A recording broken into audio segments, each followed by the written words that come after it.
The New England Patriots preview and the open edition of the Stephie Smalls Show on the Sports Gambling Podcast Network is brought to you by Underdog. Get up to a $1,000 deposit match when you sign up at UnderdogFantasy.com, promo code SMALLS.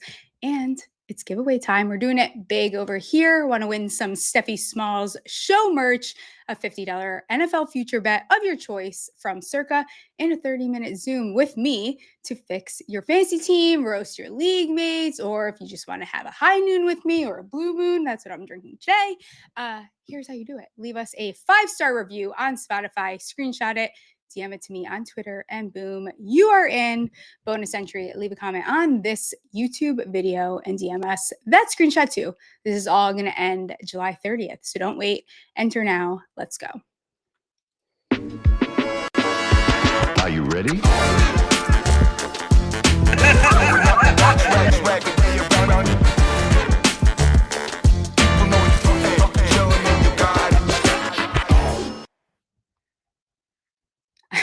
I still have yet to make it off the floor. I'm still on the floor. I am still traveling.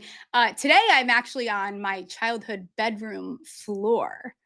We have an exciting show coming up. We got the Patriots preview and features with Cody, and then we're going to talk about the Open, last major of the year, with Malcolm. So why don't we just get Cody in here right now? We got to talk about these New England Patriots. How's it going? Good. How are you? Thanks for having me. Of course. Thanks for dealing with me while I figure out how the fuck I'm going to set this up. I didn't know how this was going to go. I'm on the floor. I don't have a desk in here anymore. It's a yoga studio. I'm on a yoga pillow. So there's a lot of chaos going on. Got to make the best with what you got, right? Yeah, of course. Absolutely. I'm lucky that I am traveling right now, so it's all good. Let's talk about these New England Patriots. Let's do it. I feel like you've been on. We've talked about them. So now we have to finalize our thoughts before the season starts. Let's talk about the 2024 Patriots. Do we have 4-13. Yeah, no, we do. I'm sorry. We do. If I have to do a Giants preview, you have to do a Patriots preview. So we're going to talk about them. Same record 2 years in a row. No more Mayo. Bring in Vrabel. Talk to me about this offseason in just 2024. You can keep it nice and sweet if you want. Yeah, I mean, to the offseason point, the Mayo thing, I was never a big fan of right from the beginning. Vrabel was right there already, and it was like that made so much sense. But yeah, I think there was the deal behind the doors, like, hey, this is going to be yours. We got to give it to him. So we gave it to him. It clearly didn't work out very well.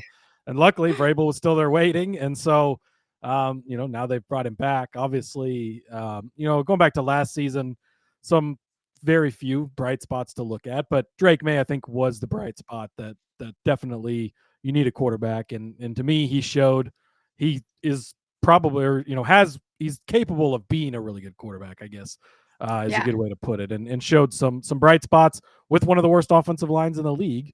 They've addressed that majorly, which is a good thing. That's going to help them probably the most. Yeah. But then the coaching that they brought in to put around him, a guy like Vrabel, bringing Josh McDaniels back.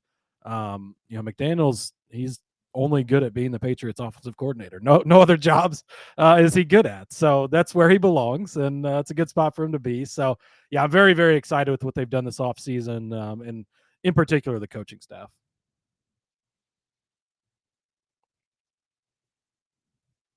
Oh, are you muted? I can't hear you.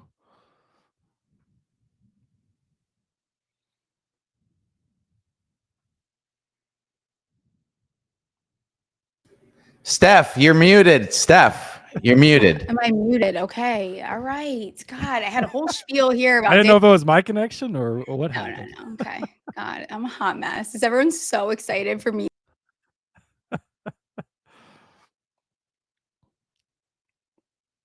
I was saying Jones. It's a long time to suffer through that. Can you not hear me? It was. You're just. I can hear you now. Okay. You were cutting out for a second, but okay. you're good now. Yeah, it's 3 years with Mac Jones was rough. I don't know. There seemed to be some promise at the beginning, but it obviously didn't pan out. I think he'll be a good backup as he, travels throughout the league now. But I'm glad that they made that decision to move on, and I think that Drake Maye appears to be the correct choice so far. Yes, he looks good. Let's talk about the win total. 8.5 right now. The over is plus 104. Opened at 7.5. They are turning into, I mean, as a Giants fan, I'm never going to call the Patriots America's team, but they're kind of like the Carolina Panthers, where they're the darlings. They're another one of these darlings going into the 2025 season. Where are you at with this win total sitting there at 8.5? Yeah, I sort of hate that everybody seems to kind of be on them. I hate that it's this high. I'd rather be less expectations and kind of under or have lower expectations and overperform. But I still like the over. I think that this is going to be a good team. We've seen they've got the pieces in place. It's a good organization, right? And we know how much that means in the NFL. It's a good organization. They've got a quarterback that's a lot better than a lot of teams. Now you're bringing in stellar coaching. I mean, look at what Vrabel did with the Titans with guys like Marcus Mariota at the helm. Like, I think he had a 13-win season where they were the number 1 seed in the AFC with Marcus Mariota as the quarterback. So that shows a lot about what he can do. They've obviously addressed the 0-7 or I got to be saying he hopes they go 0-17. Come on, Mark. But yeah, they've addressed the offensive line, which is great. I don't think they're going to go 0-17, but I wish it was a little bit lower, just because I was going to put the over either way. But yeah, I don't know. I don't know why I can't. I don't think I can take the over 8.5, but I like the over 7.5. Like 8 feels right, and then it starts to feel a little icky when we start talking about 9 wins here. I don't know why that is. I like a lot of the pieces that you've come on before. I've talked a lot about like how much I like what they've done here to make the playoffs. Plus 155. That's it. That's all you're getting here for the Patriots. Yeah. If you want the Patriots to go to the playoffs, plus 155. Are we in on that? Yeah, I mean, from a betting aspect of things, that makes it tough. It makes it tough to bet on them, right? I think that they're going to be in contention to be a playoff team, and I think that they should be a playoff team, but only getting that number, that's probably not the best place to invest your money to get them. They do have one of the easiest schedules in the league, which is nice. I think it's the 3rd easiest from what I had seen. So you like that and how it kind of sets up for them. But yeah, it does make it tough in the betting aspect of things, because you're not really getting a very big line for a team that's been pretty bad over the last couple of years. Yeah, and there's probably some piece baked into it that this is a good franchise. They, like, you look at what they've done historically. I don't need to tell everyone here that and there's just something to like about the way they're building and the way that they're going about it. The AFC East, which I've said, I'm so tired of talking about this division, to be completely honest with you. But plus 625 to win the division. I see it as short as plus 475 at 2 books here. Is there any interest here? Like, how could this play out where the Bills do not win this division? Well, I don't really like betting on them to win the division. I think it's clearly the Bills' division.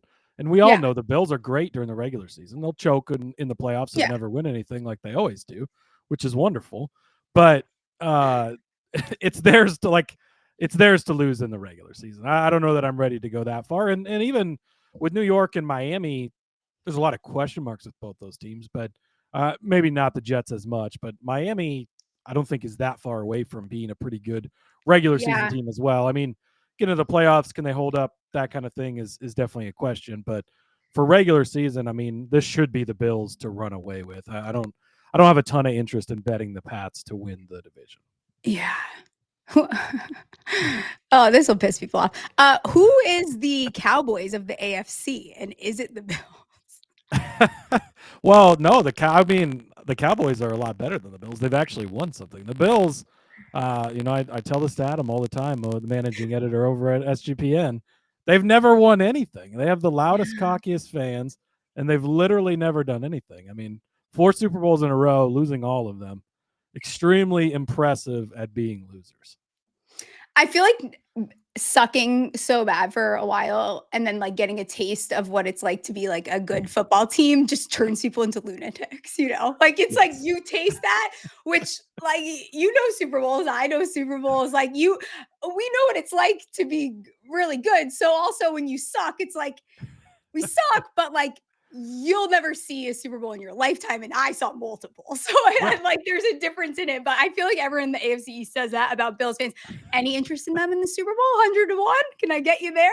I mean, yeah, why not? Right? I mean, why couldn't they? We've seen the Patriots do it before with a young quarterback, a good coach comes in, a good young defensive minded coach comes in, takes them there. They're the big underdogs.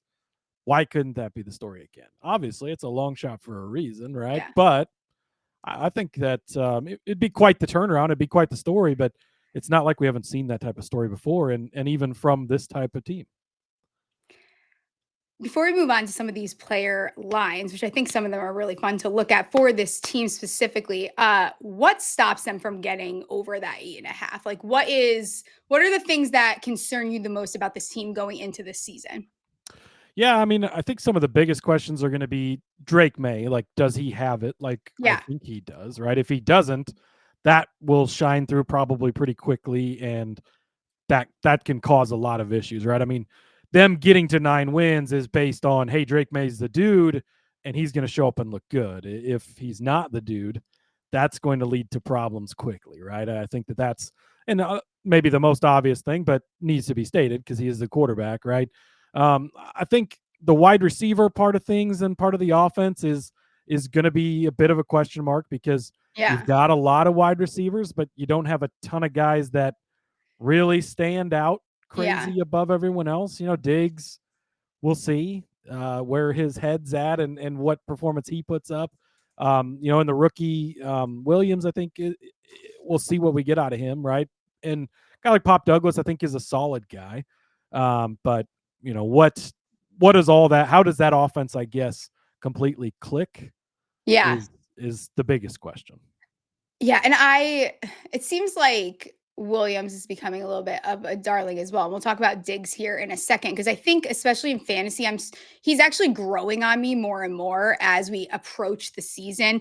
Let's look at Drake Maye's line. So his passing yards is at 3,200 and a half. The over is minus 115 last season, just shy of 2,300 yards and 12 starts, 15 touchdowns, 10 interceptions. Any feelings here on the passing yards? Yeah, I didn't look as much into the passing yards, so I did actually wrote my 3 best bets for all 32 NFL teams for sportsgamepodcast.com. So head over there, you can check that out. But for the Patriots, all about May, but more in the pass and rushing yards is where I really love him. I think if I was going to play one future for the Patriots, it's Drake Maye over rushing yards. Yeah, and you brought up the rushing yards. 425.5. I actually bet it today. There's 2 bets I placed on these Patriots. Maybe there was 3. I forgot now. 425.5 over was minus 110. Last year he had 54 attempts, 421 yards on 12 starts. And only 12 I'm games. looking down because I have paper notes today, everyone. Okay. We're really going back to like I am in my childhood bedroom and like we're doing this like very much okay. I love the paper notes. I got them too. That's amazing. Yeah, I'm big paper and pen girl. That line seems silly to me. Yeah, it makes no sense. I mean, he is a running guy, right? He's going to run and they would be stupid to take that away from him. It's a big part of his game. Yeah. Last year he was running for his life because the offensive line was so bad. They should be a lot better this season and give him time to hold up. But that's also going to help him be able to run because he's going to have time to make that. They're going to be able to design that in there. Again, that's only 12 games played, and he was 5 yards short of hitting this total. And that was, again, coming in, bad team, questionable coaching, all of this stuff. Now you're putting him in a much, much better situation. Ideally, he plays in 17 games, maybe 16 if they have to rest the final week of the season. I don't think that's going to happen. But he's going to have more games to get there and a better offense in general. So it seems weird to me that this number is as low as it is. Yeah, I'm with you on that. Who of the second-year quarterbacks do you think is going to have that sophomore slump? Sophomore slump. Boy, I'm trying to think of everybody who was rookies last year. Yeah. Jaden Daniels was a rookie last year, right? Yeah. Bo Nix. I mean, yeah. Michael Penix didn't play enough like for me to Yeah. consider that a sophomore slump. Daniels would be like the obvious one just because his Yeah. rookie season was so good. And we saw it with like CJ Stroud, but I'm pretty high on Daniels. I think he's that guy. Man, I feel good about all the guys who were rookies last year. Like Bo Nix showed a lot. Drake Maye showed. We might look back in a few years and be like, damn, this was a hell of a class. Yeah, absolutely. This is something I know we've talked about when you've been on before. And I feel like I'm backpedaling a little bit. Like we're going to go into the running backs here. I don't know if that's just because I'm getting sucked into the echo chamber hearing about these running backs, because I was a big TreVeyon Henderson. I actually wasn't huge on him going into the draft, but the more I evaluated him, I just love the landing spot too. I think it's fantastic. Rhamondre Stevenson, his rushing yards is sitting at 700.5. 14 starts, 207 attempts, 801 yards. I feel like I have to stand my ground on this. I don't think I can backpedal enough. I think I'm just going to ride the Henderson train. Where are you at with that number, 700.5? Yeah, for Henderson, that one made my best bets as well. That was my other best bet actually, was Henderson. Yes, I think that 5.5. So that was what the I bet as well. Yeah, exactly. I think that Henderson's going to end up being the guy. I think so too. First of all, I think they probably will both get a good run, and Vrabel's a guy who likes to run the ball. Yeah. And I think that even though McDaniels is going to be one calling the plays, that Vrabel is going to have that kind of push into his mind as well, right? But I think that Stevenson probably starts the year as the guy because he's been the guy, he's established all that. Mm-hmm. But that big contract they gave him a couple years ago, that's the old coaching staff. This is this coaching staff's guy. They selected him, they took him high, and I think that all the pieces we saw in college, and in addition to the landing spot and where he's coming in, I think he's going to quickly establish himself as the guy. And as we get into the second half of the season, you're going to see a transition from heavier on Stevenson maybe into Henderson a lot. I feel like you put my mind at ease over this. I'm doing this a lot with the Steelers backfield too, but sticking with this team, I think too, TreVeyon Henderson is a really great pass blocker. And give me guys that are going to be on the field, period. I always am going to want that. I think he has that advantage. I think we talked about it. I feel like I'm having deja vu. Stevenson got benched, didn't he, for a fumbling issue at some point last year too? I think he's been benched multiple times. 4 fumbles by week 5, and they're going to be like, no fucking thank you. Yeah, because he had that problem even when Belichick was around, where he fumbled a lot and got benched for.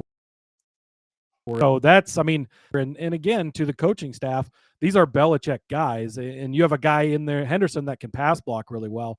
That's how you earn more time on the field and how you earn more reps. And I think that they're going to look at him being in there more to pass block and him putting in that effort and reward him with more time with the ball. And I think that's how we're going to see that transition. And then Stevenson fumbles in a key situation or something, and they could pull the plug on him and you never see him again. Yeah, absolutely. Before we talk about this wide receiver room and start wrapping up about the New England Patriots, think you know ball, then you have to enter Circa's football contest with 21 million in guaranteed prizes. There is no rake, so if entries go above the guarantee, all extra money will go to the prize pool. Circa Million, you pick 5 teams against the spread each week, or go for the ultimate sweat in Circa Survivor, which I will be entering this year, and we will do some content surrounding it. I'll probably get knocked out week 2, but that's okay. It's fun. There is even the Circa Grandissimo for the big dogs, a $100,000 Survivor contest. You must register in person at Circa Sportsbook in Nevada. Great excuse to book a trip to Las Vegas. Come out for contest weekend. Come hang out with me. Join my fantasy league. Hang out with the SGPN crew. We will be out there. Sign up in Nevada and play from anywhere with the help of SGPN's official proxy. Go to footballcontest.com and use promo code SGP to get $50 off your proxy fees. We're brought to you by mybookie.ag. MyBookie is your place to bet on every sport, including the MLB, WNBA, golf, and of course, football futures. MyBookie accepts customers from a ton of locations, easy deposit, and lightning fast payouts. This is usually when I force golf into the show, but my next guest is a golf guest, and we're going to talk about the Open. So I'm going to save myself. You have to stay tuned for my best bets. Head to mybookie.ag, promo code SMALLS for a 100% deposit match up to $1,000. Terms and conditions apply. Stefon Diggs, Cardi B's boyfriend. Cardi B's boyfriend. I was saying on the last show, I would do anything. I feel like we were robbed of a Cardi B Bill Belichick interaction. We were robbed of that. It would have been rich. It would have been great. That would have been a great thing to say. Damn good. I want that picture. Like, it would have been great. Like, I absolutely love that. Stefon Diggs, though, he's still going pretty late in fantasy. He's one of those guys. Everyone's such an ageist these days, which sometimes I don't blame you. He's coming off the injury. I get it. Receiving yards, I see somewhere 750.5. Hi, you have my attention, I think. A little bit here. Let's lock in here. Receiving touchdowns, though, 4.5. I think that 5, right? Yeah, I think that's the place to attack him. He's an older receiver, 31. I mean, even now though, we've seen more guys kind of be better past that age than before, coming off the injury. So those two things put together is the big question mark, right? Along with whatever he's doing on boats in the off season, but he's going to show up. I don't know. The thing with the guys like that though is like he's been doing this a long time. He's a pro. He's going to show up and be ready to play when it's game time. So I'm not too worried about what he's doing during the summertime on a boat. Like he's going to be fine when he shows up. But yeah, I think the touchdowns is the way to go. I mean, he has been solid throughout his career receiving touchdowns. And again, you look at this team and this receiving core. Hunter Henry, definitely a guy I want to look at his touchdown receptions as well. But you get a trusted wide receiver like a Diggs that you can throw to as a young quarterback. And when you've not really had any options through your first season, right? I think that's a smash for Diggs over 4.5. Yeah, I'm totally with you. I love the dynamic of Drake Maye, this young quarterback, having a truly seasoned, fantastic veteran. Like, I feel like the injury and, all the diva talk and all of this, like that kind of takes away from the talent that Stefon Diggs is. Yep. And I love what this can look like. I mean, prior to last year, he only played 8 games. I don't even know how many yards he had. I think it was like 4 something.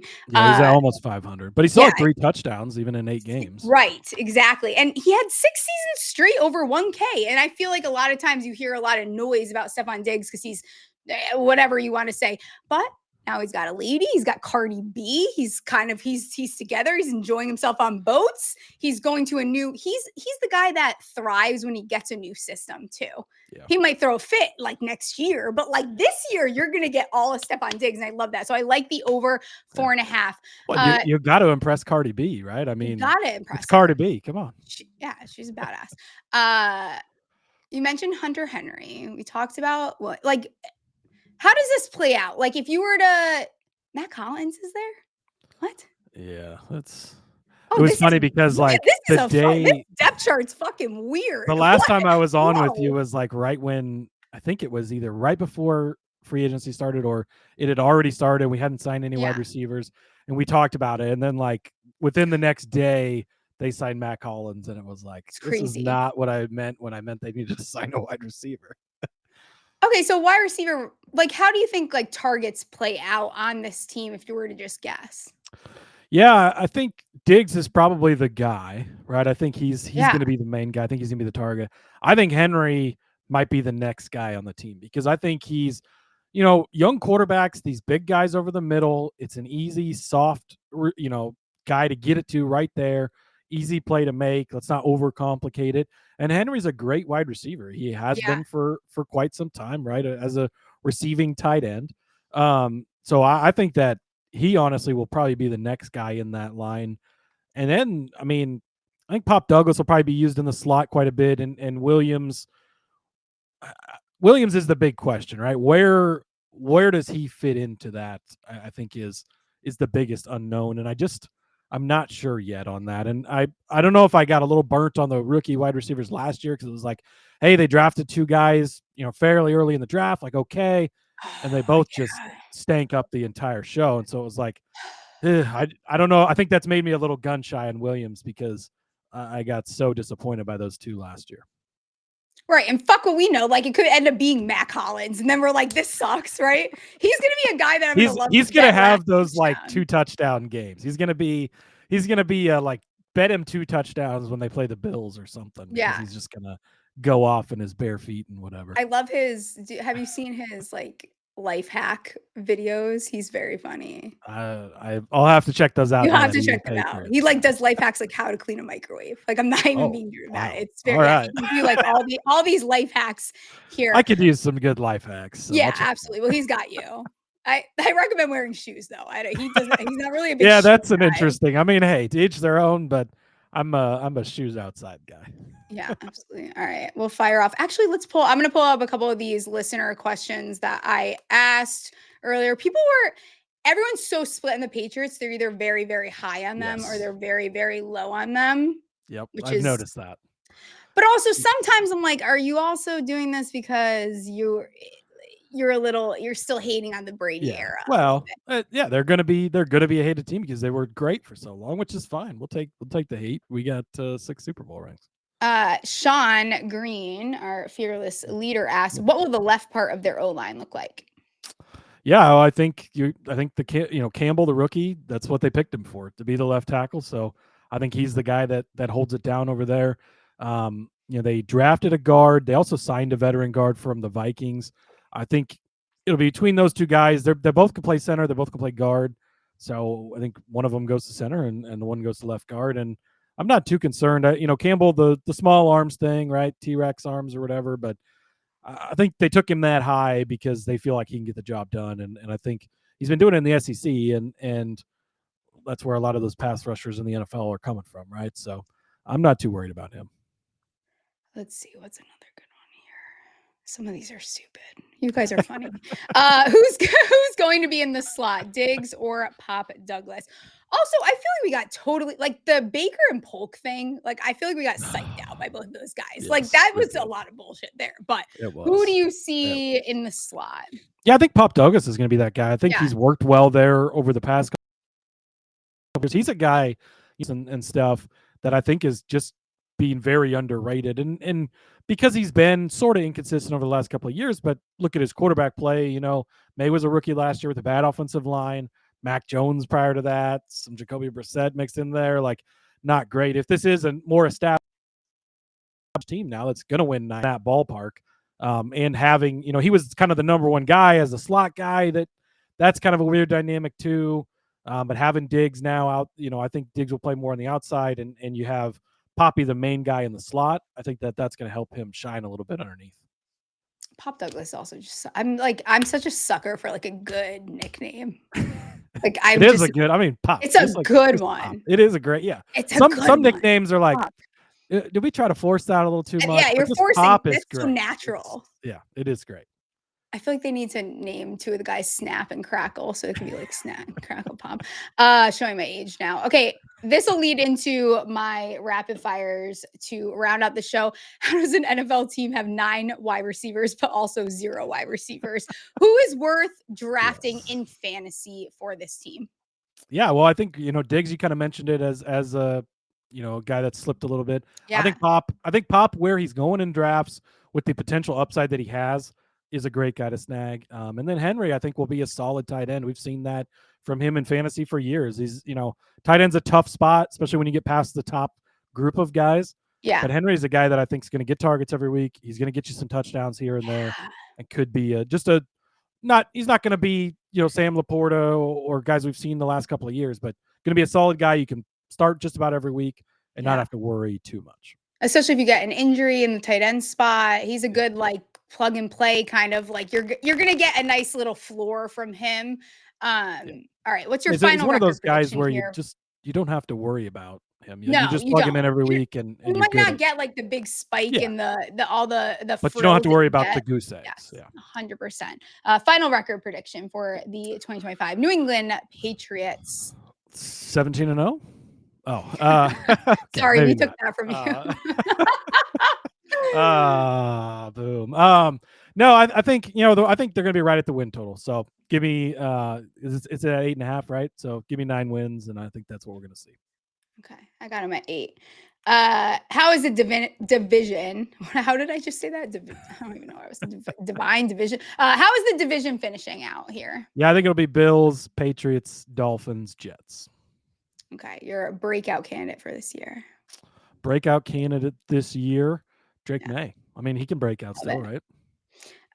Who's the keep your eyes on guy? Like, who should we be watching for? It doesn't need to be on the offense if you want it to be on the defense. Because I think Gonzalez, we won't be able to get to it because I was late. But like, I think he's kind of a fun long shot for defensive player of the year.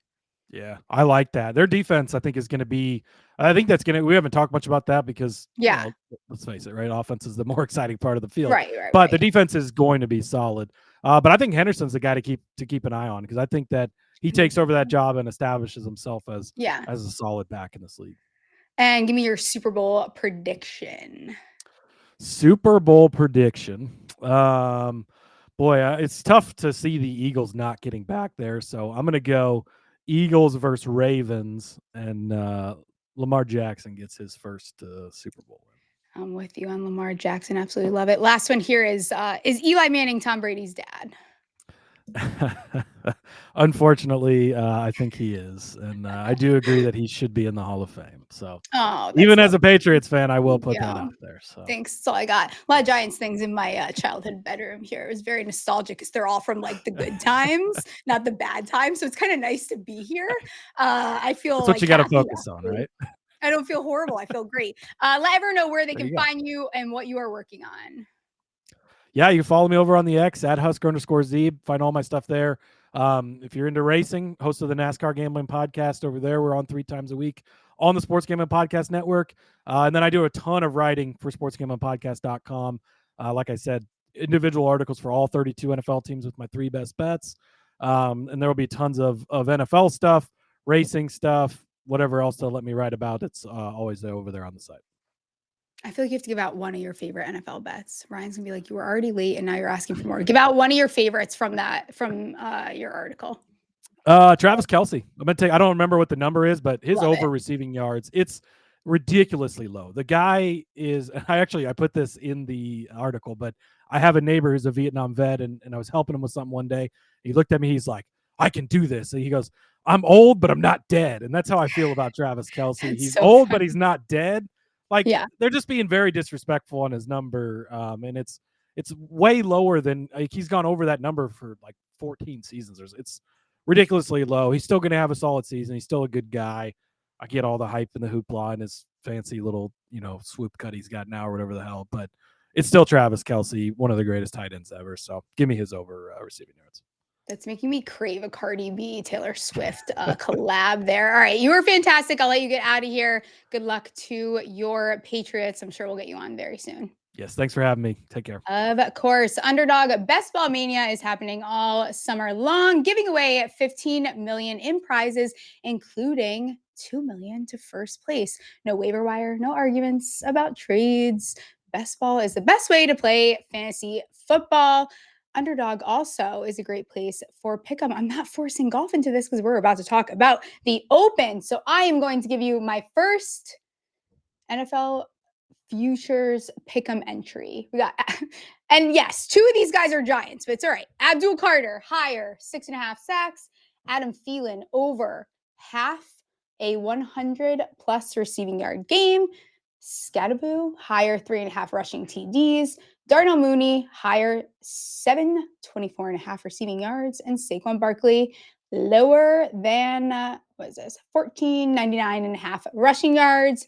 That gets you 20x your monies. We like that. So sign up with Smalls to claim your special pick and first-time deposit offer up to $1,000 in bonus credits. UnderdogFantasy.com, promo code SMALLS. You've heard us talk about Rhythm before, and they dropped a game-changing feature called Power Trends. These are AI-detected patterns where Rhythm's model has consistently won and has a high ROI. Think a strikeout prop that wins 59% of the time when the line and win probability hit a certain range. Power Trends are updated daily and exclusive to Rhythm. No touts, no noise, just clean data-backed bets. Download the Rhythm app check out Power Trends and start betting smarter. You know we will be. You also know I will not be giving you a power trend, despite that being what I should be doing. I'm not doing that. I'm giving you a golf bet. First golf bet that I'm handing out to you. Mimuli top 20 plus 360. That's a long dog play. He's projected to finish at 19 with My Rhythm model. Get your 7-day free trial, sportsgamblingpodcast.com/rhythm. And now we have a first timer to the show. Mal, hello. How's it going? Steffi, how are you? Yeah, I'm very well, thank you. I've been waiting for my turn. I've been watching a parade of all network presenters come on. I'm thinking, where's my turn? And now we're here. Looking Well, forward. we had to have you on for the last major of the year. It's the Open. True. Yeah, can't wait. Excited. Did you watch the Scottish Open last week? I did watch the Scottish Open. Yes. Actually, it was only about an hour further north from where I'm sitting right now, actually. Amazing. Up on the northeast coast. There were some really nice drone shots of from where I am to Edinburgh. There's some Yeah. of the most stunning golf courses. That coast is just golf courses. Absolutely stunning. And I enjoyed watching all of it. It looked great. And yeah, it was good. Absolutely beautiful. And now we're going to Northern Ireland. We got Royal Portrush here. Thoughts on this course here? It's like definitely a very true, complete, fair test for these golfers.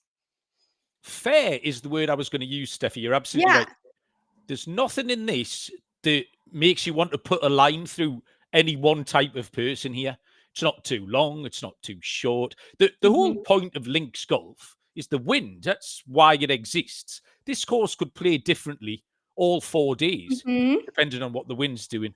And kind of unusually here, there's not many consecutive holes in the same direction. It kind of chops and changes. Yeah. It's not 9 out, 9 back. So it kind of keeps you guessing. The one unusual thing about this, the two things I would handicap this on are the wind, which we've mentioned.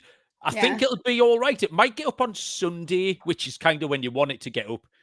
They played here in 2019, and that's what's happened then.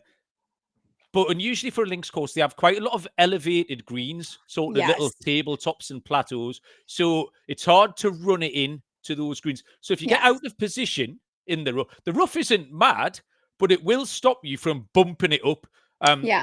There's a lot of little areas where the ball will gather.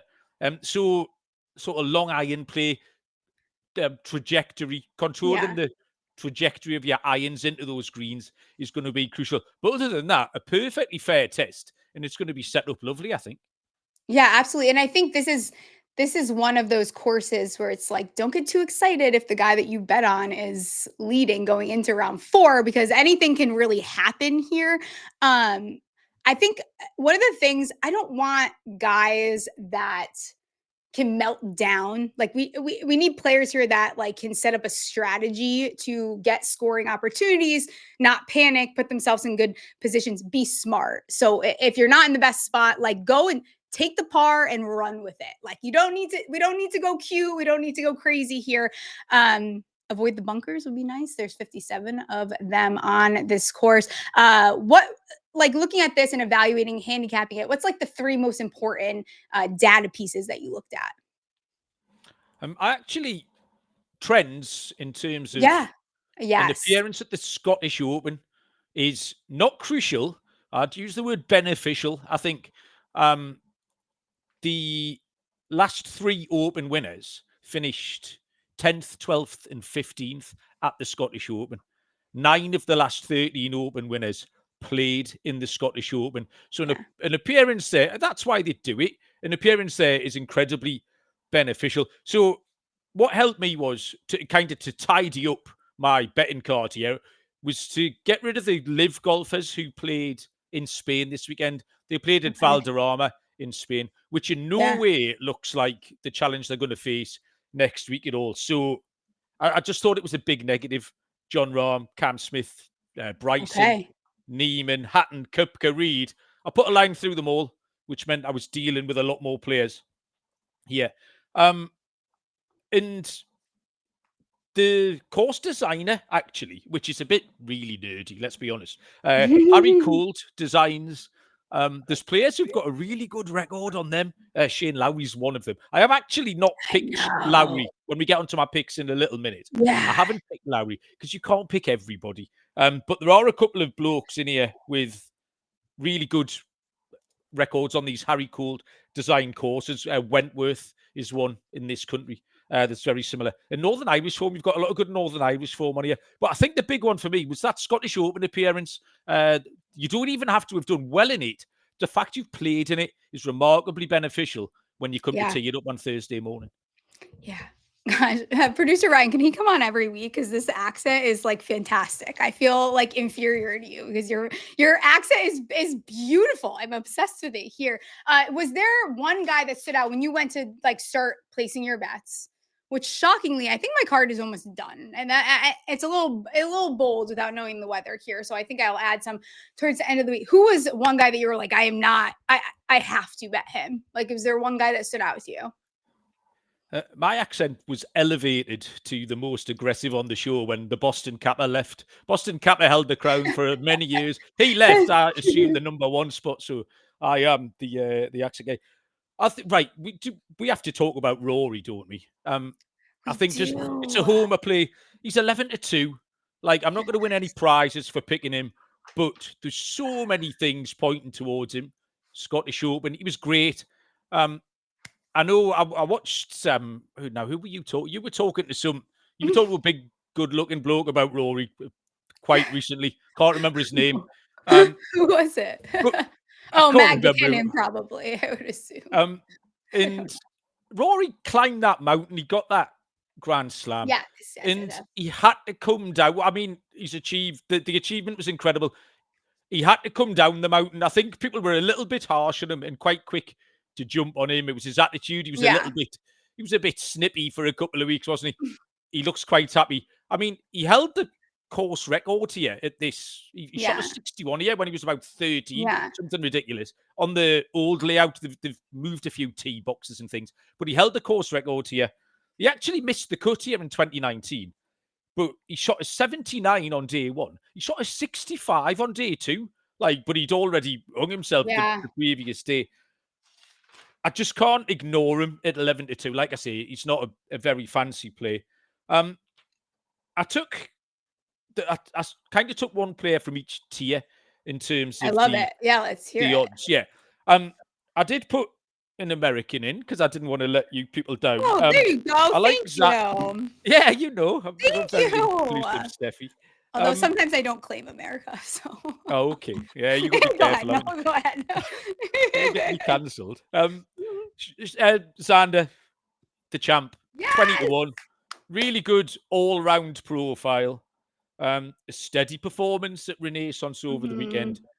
And tied 41st here, 2019. But his middle two rounds were really good. He shit the bed a bit on the Sunday. But his second and third rounds were really good. So I think he'll be okay. Are you in on Shoffley? I am. We can all laugh at this. I bet him twice. I have 2 tickets on him now. I wasn't going to tell everyone, but I have to be honest to the crowd. I bet him in May, thinking I was getting a good number. It was not a good number, but I rebet him this morning using my boost at Bet Rivers to get an each way on him at 33-1. Oh, wow. He has one of the longest great streaks. Price. Yeah, it's great. Isn't that beautiful? I didn't tweet it out because you guys ruin everything. So you had to wait until the show to hear it. I think people get spooked a lot with these guys that come off an injury. But Xander is the exact guy, defending champ. He's the type of guy that will sneak up on you on Sunday. He just did it last weekend. What was he? I think he finished T8. He has 6 top 20s, last 9 starts. It was T8, wasn't it? He's so sneaky, and I like him at a course like this. He seems locked in. Everything is trending in the right direction here. Last 7 opens, 5 top 20s, one T26. The worst was a T41, 3 top 15s, a win and a T2. I mean, what is there not to like? This is it screams Xander. Yep, totally agree with you, Stephie. Yeah. My next pick actually is Matt Fitzpatrick. He's 50-1. Okay. I had him. And I had him last week. That was oh, painful. Ugh. yeah, he played well. He looks like he's a bracket or a tier 2 high. He should be in with the 33 to 1 shots, the 25 to 1 shots. That's all I thought with Fitzpatrick. He's got major form, Scottish Open form. Yeah. 4 really steady rounds here in 2019 where he tied 20th. But like I say, I think he's just overpriced. Good each way value, Fitzpatrick. The player I can't get away from, and I mean, you might help me out here. I don't know if you can say positive or negative things. It's Ryan Fox. And I've seen Ryan Fox. Oh, is that bad? No, it's good. I'm worried. I hate when I feel like he's gonna get popular because all the sharp people like him, and I don't like that because then the public gets on him. Don't in any way convince yourself that what I'm saying is sharp, by the way. David in the chat's just said he's say anything with that accent, and I'd be like, that's okay. exactly my point. Now, don't tell Sean and Ryan this because they haven't worked it out. I've been on the network for 5 years, and all I've got is saying silly things in a funny accent. So don't just keep that. That's our little secret, right? The people who are here. Ryan Fox, 10 major cuts in a row. Tick. We're all for that. Yeah. Recent winner, won a Canadian Open, didn't he? Won at Myrtle Beach. Now, he wasn't spectacular this week in Scotland, but we've already said you didn't have to be spectacular. You just had to play, and that's what he did. He was really good here in 2019, tied 16. And it was the second round. The second round, everyone hit 68. He hit 75. I don't know what he did on the second round. His other 3 rounds were really, really good. Yes. And this is a stat. He's the only man ever to break 30 on the back 9 of an Open. He said 29, and he did it right here. So, yeah, Ryan Fox at 80 to 1. And my final play, I think you have to back Justin Rose. It might be a little bit of a homer play. I love him. I did bet him because today. If on Sunday tea time, Justin Rose is waving that trophy about, and I haven't bet him, I'll be furious. He just turns up in the Opens. I saw he was there. He didn't play in Scotland this. Oh, sorry, he did. He did. He played well. He snuck up there. I think he was definitely top 10. But he was at Royal Portrush early last week. He was out there Monday. Yeah, did you see that? He was out there Monday, Tuesday, Wednesday, getting his sight lines off the tee, all stuff like that. Incredibly well prepared. He was top 5 through 36 and 54 holes. And yeah, you have to take Justin Rose. So they're my outrights. I've got a couple of first round leaders and stuff, but yeah, where do you want to go? Yes, I love the Rose. One of my first bets I placed was him top 20. Absolutely love that. I think, and he's someone that just kind of locks in at these majors. Absolutely, yeah. Talking about too, who were you just mentioning before? Oh, Fox. I wanted to just add this in there. I talk a lot about like the creativity around the green and being smart, but also like knowing when you can be aggressive. And Ryan Fox is so calm, cool, collected the way that he plays, and he knows the right moments to like push the limit a little bit. And he also knows, all right, I'm gonna back off. And I like him. I like that fit here. So I think he is absolutely fantastic. What were you looking at as far as your placements go? I can rattle through some of mine after. I've got first round leaders, and I've got one. I bet Rose first round leader. Okay. I've got Ludwig Oberg. I think you're a fan of his, aren't you? He has shot plenty 66s on these Harry Cole designed courses, which is a lovely little angle in Oberg at 40 to 1 he is. And Tommy Fleetwood, 3 of the last 5 Open Thursdays, he's finished in the top 10. So you get a run for your money. Tommy Fleetwood can come out of the boxes pretty quick. And I had to put Ryan Fox in there. He's capable of shooting to 29. We just said that. Loads of options around the green. You just mentioned Fox being able to pick and choose his moments. You'll see a lot of people put in from around the green. You've got tons of options, and that's what Fox will be good at, being able to work out what his best play is. I think he's got more opportunity than others around the green. Absolutely. I bet on, God, what was this? I was driving back from vacation, and I happened to see a without Scotty and Rory market, and Ludwig was 30 to 1. So I have a Ludwig 30 to 1 without Scotty, without Rory. Absolutely love that. His round 4 has been a little funky, but when he is like zoned in and in the zone, big fan of him. So I like that number. Where are you at with Hovland? Do you have any feelings about him? Don't mind him. Okay. What price is he? 40 to 1. Yeah. Let me just see what I can drag up. Yeah, he wasn't in Spain at the week, was he, Victor? No. His approach Yeah, game is good, but then he seems a little off right now. he did nothing for me one way or the other. Is probably the worst thing I can say. He's got a decent open record. What 12, 4, 13 with a missed cut. Yeah, he can get into contention. 3 for 4. Opening round into the top 10. Victor Hovland has shot 66 as it opens. So, yeah, absolutely can get hot. Didn't make it onto my card, but I wouldn't put you off him at all. Okay. I feel a little bit better about that. I don't know if I feel great about that, but I feel a little bit better about that. I'm going to throw out 2 names to you. One of these guys, which I'll talk about first, I ended up betting his each way as well. It's 350 to 1. Wow. But I also like his top 30 at plus 360. It's Mr. Matthew Jordan. He top 10 last 2 opens here. He withdrew for some reason. I didn't go too far into it, but he seems to do this thing where he misses a cut and then he does well, and then he misses a cut and then he does well. I like Matthew Jordan to get the top 30 here. Consistent. 2 top 10s in the open back-to-back years. I like it. Yeah, there's nothing wrong with that form at all, is there? No. I mean, he's not someone you hear about particularly often. No. But the fact that he did finish top 10 in the open means he gets an exemption. I can't remember how many years he gets that exemption for. And yeah, horses for courses. I just don't know why at those prices. Again, I wouldn't put you off the fact he's got those performances. Yeah. And I think a lot of times too with the majors, like this is, we have a lot of, the more, I don't know, casuals coming in and betting. So a lot of times the value gets sucked out of some of these guys as far as their numbers go. So sometimes you have to get a little bit creative here. Davis Thompson, I also bet his top 30 here. I like his make the cut number as well. His game is actually in very good form outside of his putting, which is starting to trend the right way. Other than that, he's in the green as far as every other statistical category. So I think for him to get a top 30 here, I'm contradicting myself with him because he is someone that I could see blow up a little bit. Yeah. He is a blow up candidate, but I do like the top 30 number. Just looking at Matthew Jordan's form there, he shot 471s last year. I mean, there's no holes in that. It's not, it wasn't a roller coaster. Like, he was steady Eddie. And that's at the very top of the show. That's exactly what you said you wanted your players to be like. So, I mean, that absolutely plays.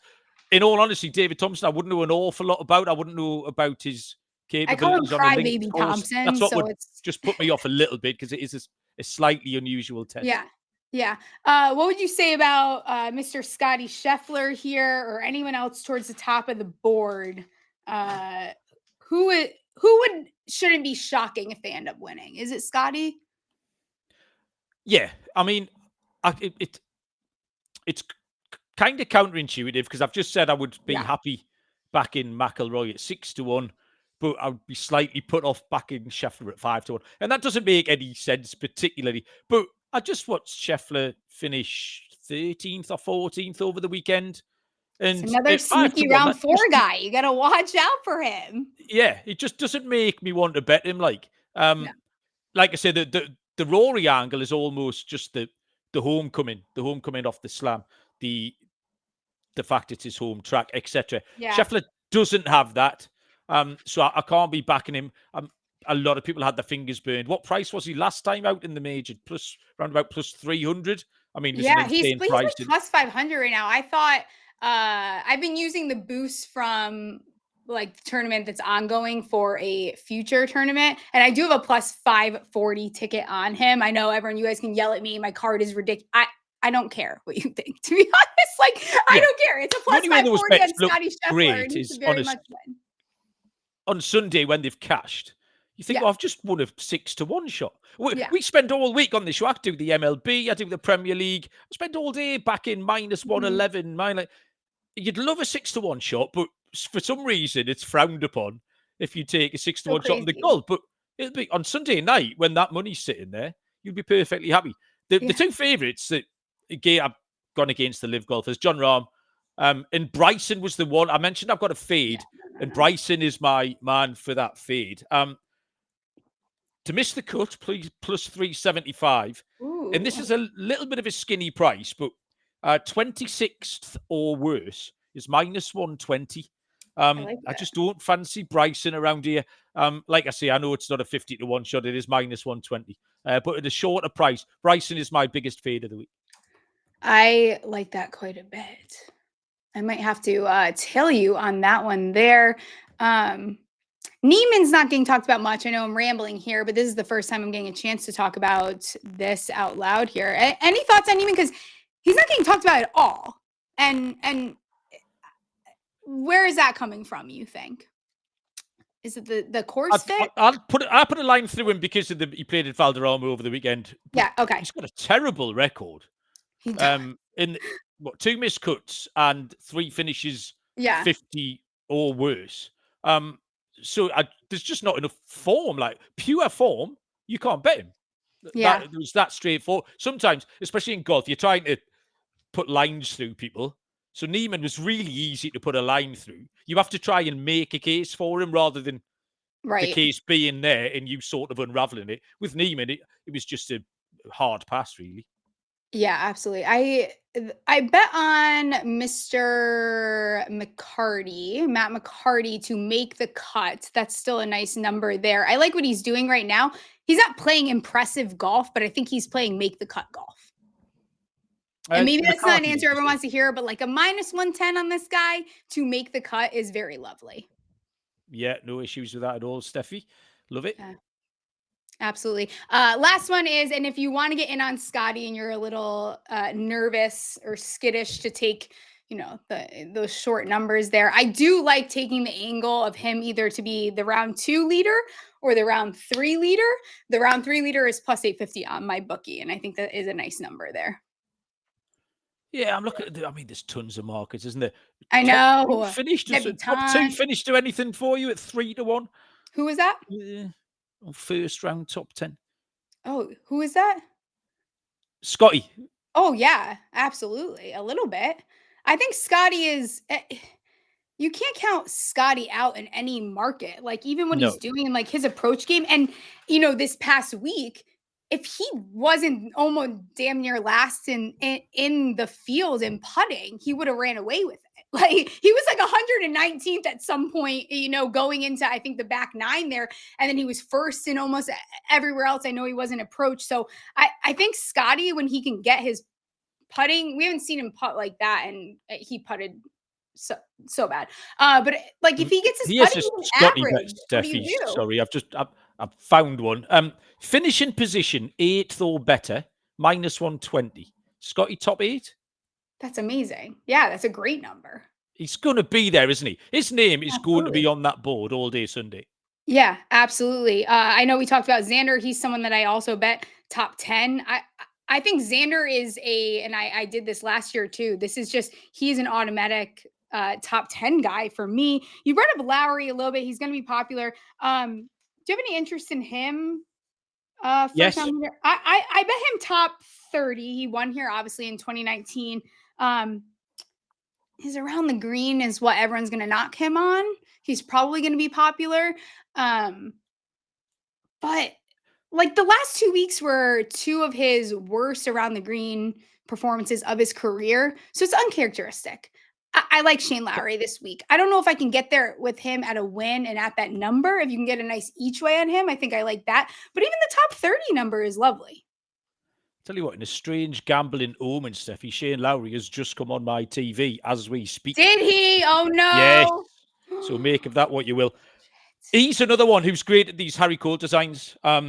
14 for 20, top 20 finishes on a Harry Cole design course. Unbelievable, that is. He's won twice. He's had 2 second places. 100 to 1 when he won this 5 years ago. Like, there's no reason not to back him. Home crowd, home play. Like I say, I just didn't want to come out and shoot 6 or 7 shots. It felt like I was cheating. So I put Lowry out, but Lowry was kind of next cab off the rank for me. Especially if we get that weather on Sunday, he's someone that comes to mind. Another person, I know you kind of I know we were writing some of the live guys off, but I don't think Hatton is a bad look either for some of this because as much as he is a little crankpot, sometimes when we start thinking about these windy conditions, a links course, I think, new golf fans probably don't know this, but this is where we see Hatton thrive too. And he's had some really nice appearances in the T14 at the Masters, T4 at the US Open, T6 the last time that he played this course. Somehow the wind tends to chill him out. So I can get behind Hatton there as well at a top 20. Yeah, I feel like the harder it gets, the more Hatton comes into it. He's because it matches his tenacious, psychotic energy. Yeah. Yeah, really tenacious. He seems like the nicest bloke in the world when he's just having a bit chat with his friends and stuff, and then gets his game face on and he goes psycho But yeah, really tenacious. If that wind gets up, he does thrive under those conditions. Yeah. Stuff. He needs something to get his teeth into. And if the wind's blowing, then Hatton will be stepping up definitely. And he loves being not on U.S. soil. 8 of his 10 wins have True. come abroad, or what I would say is abroad. So I think Hatton is an interesting play if you're going to look at some of the live guys. Yeah, completely agree with you. Love that. And Homer play for me, Englishman. Yeah, I love it. Any last thoughts on the Open before I let you get out of here? You were fantastic. We have to get you on again. Not especially. I'm just really looking forward to watching it. For a start, I spend all my life watching them. Wake up early. It's fantastic. Well, not you. I do. Yeah, well, it's the shoes on the other foot here because I'm sitting here watching the Mariners and the Astros at 3:00 in the morning every year. So this is perfect for me. You lot have to get up and be on my time zone for the first time. But I mean, 4 days of championship open golf golf's the only sport where you can bet at 80 to 1 shot and not think you've gone mad. I just listened to you and Cody talk about the period. There's no 80 to 1 shots in there particularly. So I feel like all your best gambling wins are on the golf because it's the 100 to 1 shot that you remember. It's the 350 to 1 shots each way that you've given out, stuff like that. And we're not remembering sort of the Seattle Mariners on last Tuesday night at minus 130. So this is what in DFS as well. Obviously, I'll make 10,000 lineups and see if we can throw some horseshoes at the moon doing that. Yeah. What's your favorite strategy for DFS? Or is there a guy, in those lower ranges that you would recommend people to take a look at here? Ryan Fox was my cornerstone. Yeah. And yeah, I like then the old Italian blokes, Molinari and people like that. Why is he on the leaderboard? He rated out very well for me this week, I will say. So did the other name I want to drop because he's not on my card. I didn't do anything quite yet, but Louis Oosthuizen was also one of the guys. He's not Italian, but he rated out fantastic for me this week. When you get out of bed and put that on Thursday morning, a couple of those names will be on there. Bro said, didn't he play in 1978? That sort of, but they'll be on that board definitely. Like you say, Oosthuizen, Molinari, people like that. Yeah, Matteo Manacero, those are the guys that I find a little bit interesting here. Let everyone know where they can find you. You're fantastic. Need to get you on again very soon. You're very welcome, Stephie. I do the MLB show with 4 or 5 of the lads here on the network. We do that 6 nights a week, believe it or not. We only have a Saturday off. It's never ended. And my friend Barry, who was just in the comments here a little while ago, we do the Premier League gambling podcast as well. We are about 4 weeks away from the start of the new Premier League season. So we do that 2 nights a week. So on YouTube, wherever you follow Stephie, you'll be able to find the MLB shows and the Premier League shows. On X at Mal_B_sport. I do the whole thing with Sean and Ryan as well. Any DJan activity, and you'll find yes. You are fantastic. Oh my goodness. Everyone go follow him. I'll let you get out of here. Go enjoy your, I'm losing track of my days because I've been on vacation too long. Go have fun on your Monday. It doesn't feel like Thank Monday you very much. I appreciate you so much. Good night, Stephie. Thank you. See ya. I think producer Ryan's going to come on for extra holes. Hey, yeah, extra holes. That's our new segment. How's it going? Good. How are you? I'm good. I need You're in your yoga studio. I am in my yoga studio. I'm on a pillow. This is a picture of me with my brother growing up. Oh my gosh, you are cute. I love the I was teeth. Really cute. I was really cute. Yes, there's a lot of things going on in here. So your mom does yoga in your old bedroom. Oh, yes. There's a whole meditation thing set up. There's no desk in here. A lot going on. That's great. My bedroom is just my mom's storage, my old bedroom. She's just like jam-packed it full of stuff. It just looks like a hoarder's bonanza in there. It's crazy because half of this room is just like my stuff, which every time I come here, I'm like, this is what the fuck is going on in here. And then it's kind of nostalgic, but also kind of scary a little bit because I'm like 100 years old now.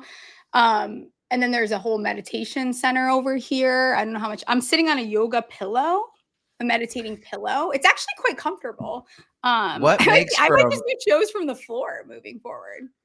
what makes for a meditating pillow? How is that different than a regular pillow? I don't know. Do you want to? Does everyone want to see what it looks like? It's like a.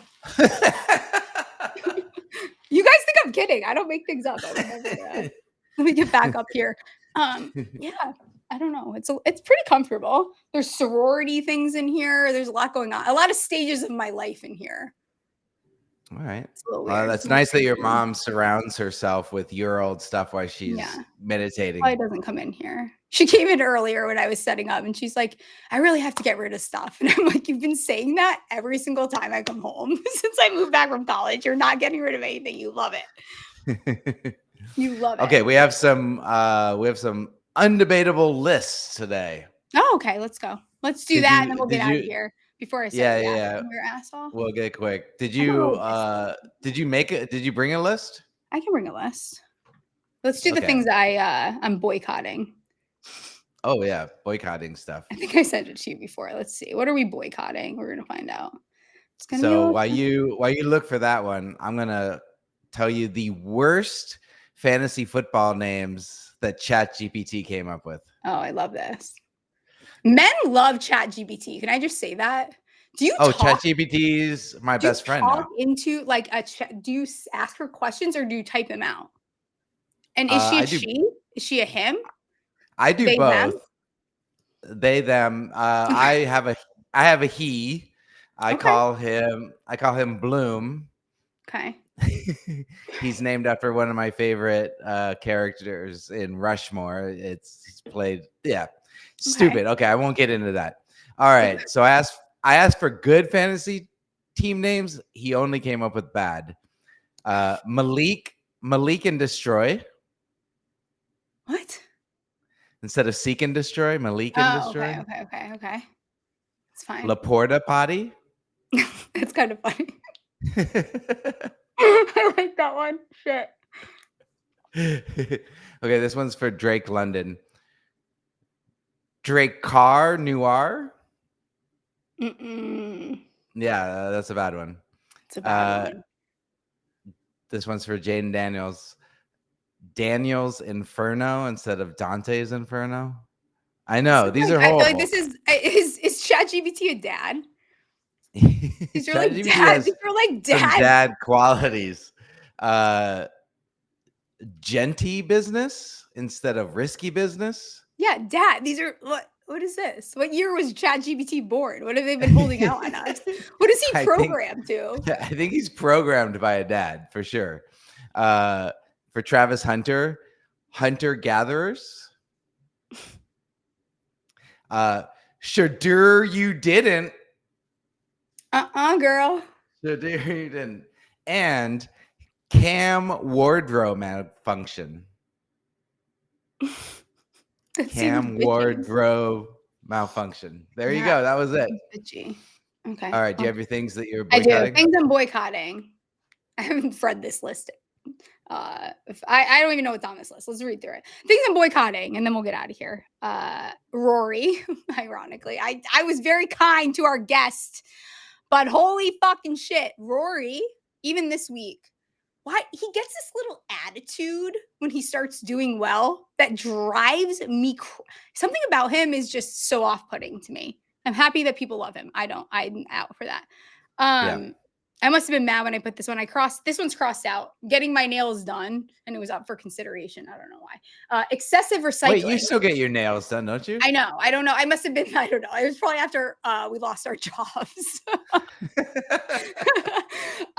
Excessive recycling. Why do I give a fuck about recycling? I'm not going to be here. Like, my mom's always like, "Oh, you're great, great, great." I don't give a fuck. I don't know them. I don't give a fuck about my great, great, great grandkids. Right. And Just I've throw read it that out. I don't believe it. recycling It's a sham.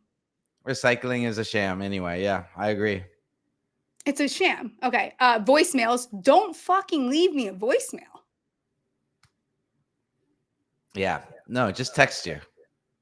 Do you Not like, that you you like res- voicemails? You like voicemails? No, I don't. I don't like voicemails. I'm saying just text Stephie. Yeah, just text me. She will not text you back often. But then she'll get into a rhythm where she'll text you like 10 times in a row. Yeah. Well, I'm focused. You only get Yeah. Someone described it, Josie over at Caddy Shanks described it. I'm like a stray cat. Like I come back, but I go and then eventually I come home for food. That might be the best description. Okay, of your personality. I Sun love it. safety. Sun safety. SPF is bullshit. My grandma, great aunt, they used baby oil. My grandma had perfect skin when she passed away. It's bullshit. Okay, so you never put on you never put on some stuff, but like sunlo- this whole trend of like wear a hat. People are wearing like gloves when they drive in the car. Like it's not that serious. You need some vitamin D. You look sick. So you were just at the beach. Did you wear sunscreen? I sprayed. I like to get a little bit. I sprayed a little because I am aging, but a little bit. But I don't think it's as serious as everyone makes it. Okay, fair. I also still this is bad. I still participate in tanning beds during the winter because they make me happy and everyone go fuck themselves. Okay. The myth of Helen Keller, don't believe it at all. People who hate dogs, so weird. That's so weird. What do you fucking mean you hate dogs? Yeah. Isn't that crazy? Fuck those people. Those people are the worst. Cousins. And maybe it's because I don't have, this is hilarious. Maybe it's because I don't have that many. But like, I hate people that are so obsessed with their cousins. It's just like, I'm not subscribing to the cousins thing. You're not that related to them. You're not related enough that it needs to be that serious. Yeah, but you're also related enough where you can't date them. Yeah, but you, now I'm like putting out, one of my friends is dating technically her cousin, but they're not by blood. Because it's like her aunt's husband, like, you know what I'm saying? But that's still weird. I don't know. I have a friend that slept with her stepbrother. Okay, that's fucking see that. Oh, but no. That's weird though. How does that work? Christmas gotta be weird. Weddings, obviously. Not a fan. It's just too much. Why are you guys spending so much money? And why is there 18 events around them now? Okay, love that. And the last one is liquid IV. Shut the fuck up. It does nothing. Like literally shut the fuck up. You don't need liquid IV. You're just drinking sugar. It's not that serious. Oh, have a liquid IV. Drink some water. Drink some water. I know you don't drink water either, but still. And I'm fine. Okay, not also boycotting water. I'm fine. Like I drink water in my body. I wake up at like 2 a.m. once a week and my body's like, hey, you're kind of thirsty. That's when I drink water. And then I just have it like once a week and we're good.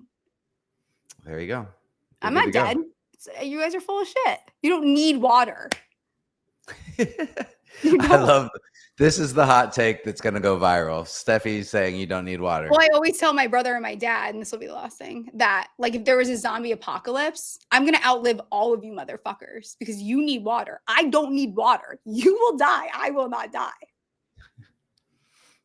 Love this. All right, that's gonna be Ryan's like, we're done now. No. That's gonna be your superpower in a zombie apocalypse. I fully support this. I have never seen you drink water, so I believe you. You really haven't, huh? No, I've never seen you in Vegas, like even get a water at Circa where they're free. They are free, which is a reason to go visit Circa. And then you guys should come out contest weekend and hang out with us. And you should also review the podcast because we're doing a giveaway. We're giving you a $50 futures bet. Yeah. And a free Zoom call with Stephie. And some merch. Like, what the hell? It's straightforward. I mean, it's like Christmas for our listeners right now. Exactly. I agree. Christmas in July. All right. Any other thoughts? Let's get out of here. Okay. Last one I'll say is Brando in the chat says, producer Ryan 100% leaves voicemails. I do. They got me. But I'm from I a different wasn't gonna air generation. out your dirty laundry, but you definitely leave fucking voicemails. I definitely fucking voicemails. You're right. Not a lot, not as many as my mom or anything like that, but I definitely leave voicemails. I leave them for my parents because I know they like them. Yeah, I do too. You Yeah. know, but that's a sign of love. Absolutely. Okay. Absolutely. Speaking of love, right. if you love us, you should subscribe, like, rate, review this show, and we will see you guys on Wednesday. All right. Awesome. Outro.